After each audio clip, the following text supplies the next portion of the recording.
Welcome back to What Arty Noobs with General Disturbance. This is an ISU-152. It's a Tier 8 Soviet tank destroyer.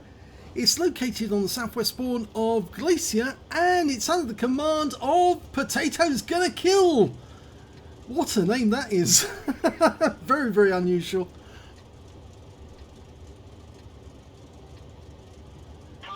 Okay, game on. Now the ISU-152 comes with three different types of gun. The stock gun is a 152mm with 700 alpha. The middle gun is a 122mm with 390 alpha, and the top gun is a 152 with 750 alpha. Which one has he got? Has he got the top gun? Yes, he has. 750 alpha, 260mm of penetration with standard rounds. With the APCR that goes up to 292, and with the HE rounds he'll do up to 950. But he'll only go through 86mm of armour. He spotted an enemy tank straight away. In fact, several enemy tanks have been spotted. And I think he's now sorting himself out to see which one he's going to hit first. Oh my god, first shot he fires, he ammo racks the Yak Panther on the enemy team, and that was a snapshot on that target. Now, I don't think he was seen, and his sixth sense didn't go off, so I think he can go ahead and fire as soon as he reloads. Reload time is 14.6 seconds, but standard reload is 16.87. So he's managed to knock a few seconds off there, or a couple of seconds.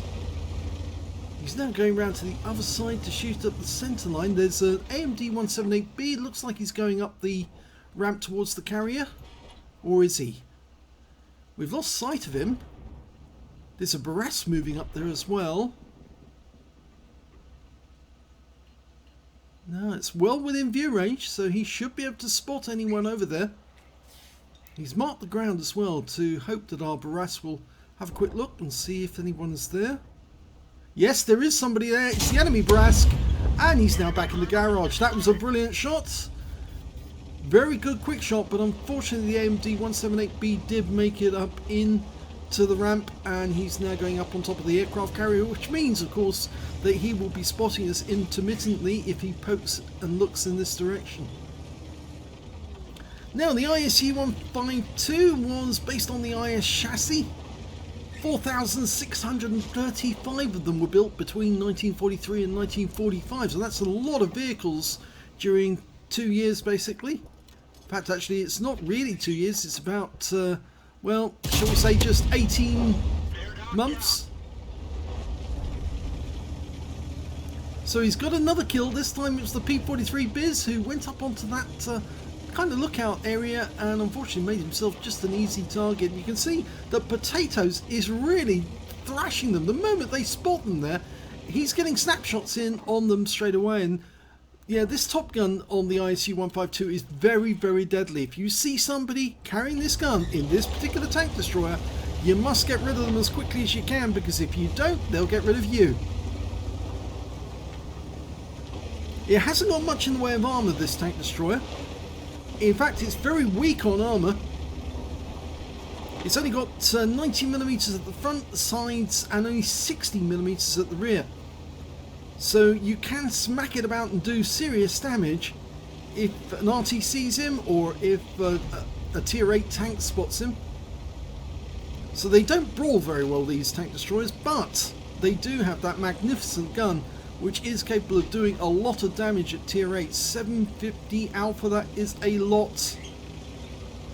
You're talking Tier 10 sort of damage, same as you get on the Gorilla 15, but at Tier 8.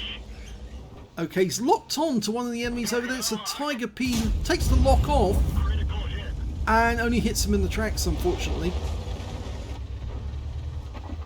But he's going to line him up for another shot. He's still tracked. Unfortunately, we just lost one of our team, a KV-2R, but the Tiger P has been killed by our T-3485M. Watch out! Retreat! He's actually asking those guys to pull back because he wants the IS-5 on the enemy team to come around the corner and get killed. There's also a T-20 around there as well. The AMD 178B that went up onto the carrier, he's dead, so we don't have to worry about him spotting us, but there's the T-20.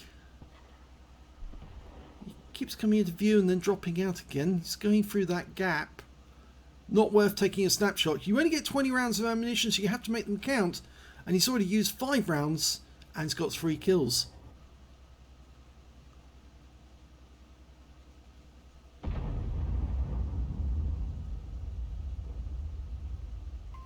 Fall back from there. Yep, he definitely wants that IS-22 to pull back, because if he keeps going up there and hiding behind those wrecks, the IS-5 and the T-20 are not going to come around the corner. He wants them to think that it's safe to come around so he can ambush them. We're not doing too well on the other side of the map, unfortunately.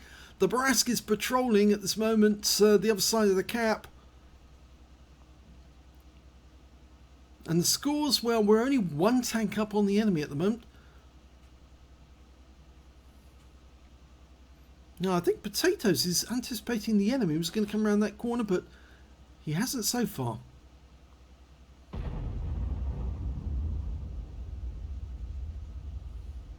That sounds like artillery firing a short distance away. The IS-5's been spotted. And there he is.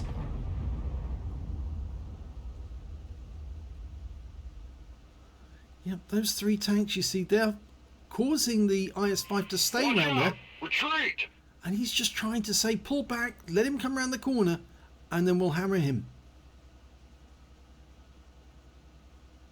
I mean, his team must realise that he's actually the lead scorer on their team at this moment, and with this beautiful 152mm gun and a nice little AP round, he can finish off that IS-5 if he can penetrate a weak spot. And there goes the super chaff. Fall back from there. They just don't seem to be obeying orders. Well, it's actually requests, not orders, but Start withdrawal. yeah, they're not interested. They want to stay up there, and of course all that's going to happen is they're going to get wiped out by the IS-5. T-3485M is now only on 3 hit points. The IS-22, 175. Here comes the IS-5. Okay, line up the shots. Oh, and he gets him with 1 round. Look at that, 602 hit points. That's all he had left. Just goes to show, you see, Potatoes knew what he was doing. And he was trying to give them good advice to pull back so that IS-5 will come around the corner and he can finish him off. Now it's just the T-20. But we've lost the T-34. He's gone. The scores are even. There's 5 left on both sides. But the enemy's getting closer to us. The enemy FB304 is close, but at this moment, Potatoes is in a nice safe position because he's right next to this rock, hugging this rock. And I think that T-20 is going to come around that corner there.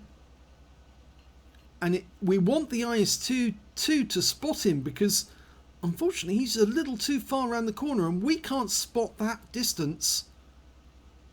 So we're probably not going to see the T-20 until he commits to come around the corner. And there he is. Oh! Only hit him in the tracks. So he's pulled back to reload. And he's been joined by a T-37, the T-20. Okay, he's sorting himself out. T-37's up on top of the carrier.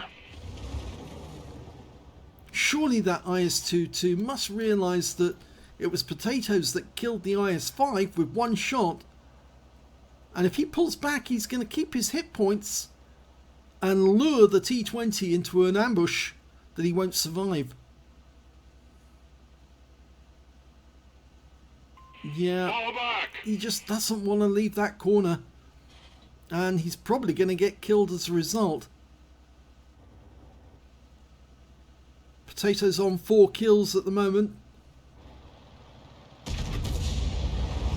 Oh, the T-37's come down from the carrier. And our Super Hellcat's going down to try and help. Oh, but a snapshot into the T-37. Well, I say snapshot, but it wasn't aimed for long. And he takes out the T-37. And what's happened to our Super Hellcat? Looks like he's gone into the water and, well, it looks like he's going to drown. Yes, he's drowned. I think that was on purpose as well. I think he's given up on the game and he doesn't realise who his teammate is. His teammate's going to win this game almost single-handed, I think. He's up to 5 kills. Top Gun awaits him. Now, 6 degrees of gun depression means he's in a very nice hull-down positioner, and he's more than the view range of that T20 away, so I don't think the T20 is going to spot him. Just needs a clean shot at the guy. So it's 4 versus 3. And he's decided he's not going to wait any longer. He's going to go down there and kill the T20 face to face. And you can see that, yes, that Hellcat just drove straight into the water. No intention of fighting the game. Just gave up and suicided. And that's a complete and utter waste. And players who do that, any player who does that, tank or Arty, and it does happen to a lot of tanks, I can tell you, ought to forfeit all of their credits, all of their XP, and they should go to the remaining players alive at the end of the game. And that way they would benefit even if the idiot who drowned himself dies. Well, T20 fires a round in but dies with the next round, and that is a Top Gun. There's 2 enemies left, so still could get a Radley's. He's potentially got a high caliber. Here comes the M44. He's abandoned the cap area, but the Borrascas stayed behind. Now, I have the feeling Potatoes decided that he's going to go back and help the Borrasque save the cap, whilst the IS-22 and the M44 goes for the enemy cap area. The enemy does have a Super Hellcat and a Wizzy-120, but the Wizzy-120 was seen down this end of the map, not in the north. It's not the fastest of tank destroyers, only 43 kilometers an hour forwards, 12 backwards, but it can relocate fairly nicely. As I say, it's built on the hull of an IS tank. Of course, they'd run out of KV-1Ss because the KV-1S was used for the SU-152, and since the IS was being mass produced, they instead used the IS hull, which is fairly solid hull as well.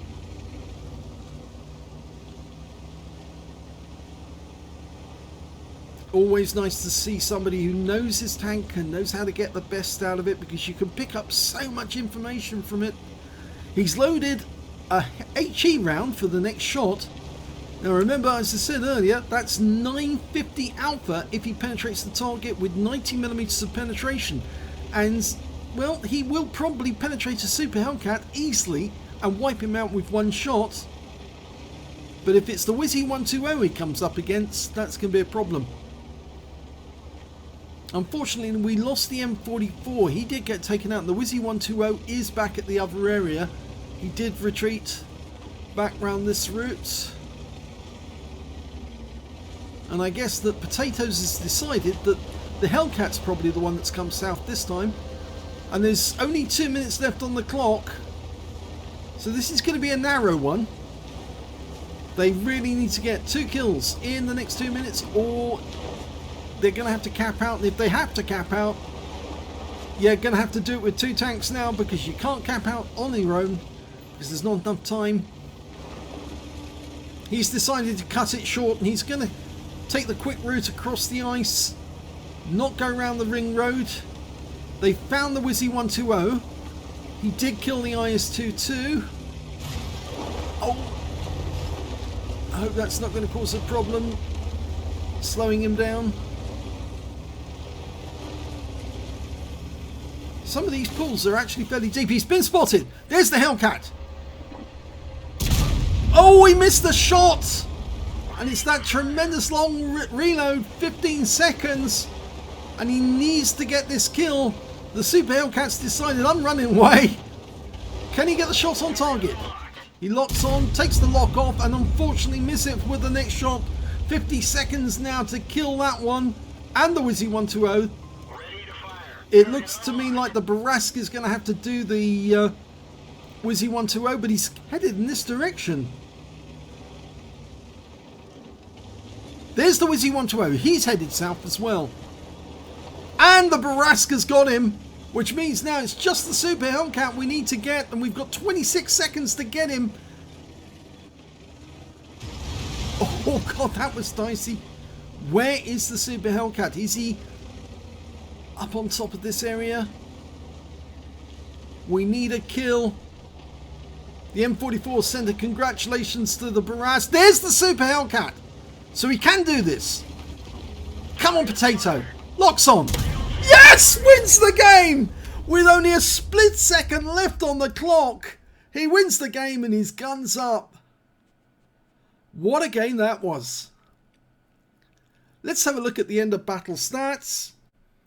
Well, that was an ace tanker for Potato's gonna kill in the ISU-152. He managed to get a bruiser medal for getting at least 5 critical hits. He managed to get 6 in this one.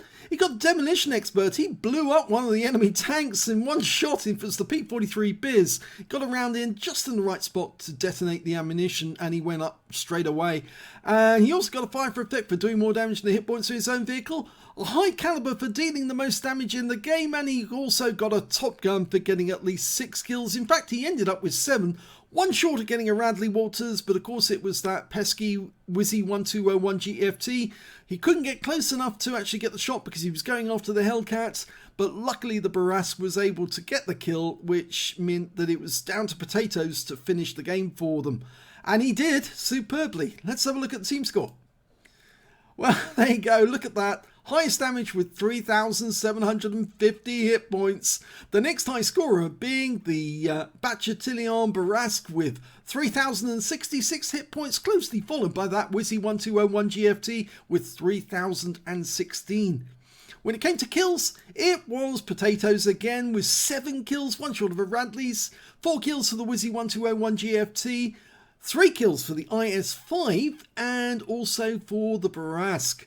And when it came to base XP, yes, Potatoes got that one. He's got the top in all 3 columns. 1,219 base experience points for Potatoes, 1,016 goes to the Bachatilion, and 726 went to the IS-22.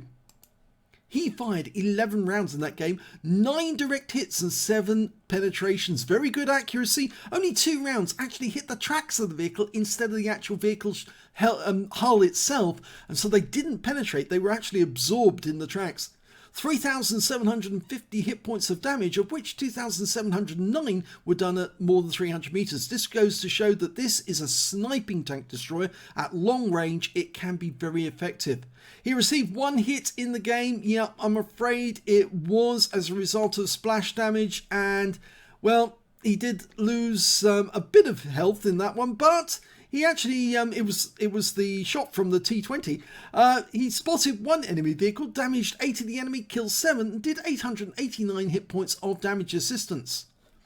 On a premium count, he earned 34,751 credits, and after repair and ammunition resupply, took away 34,353 credits. He received 1,219 XP, times 2 for the first victory, took away 3,658 experience points altogether. He calls this one Stalin raised up from the depths of hell. Well, that 152mm gun is certainly very, very effective indeed. And I suppose if you shout Russia after at the moment you fire, yes, you've got a better chance of evoking the power of Papa Joe and killing the enemy tank. And a very good game it was too. So if you enjoyed it, please give this video a like, do subscribe to our channel, leave a comment down below because it feeds the algorithms, and thank you for watching.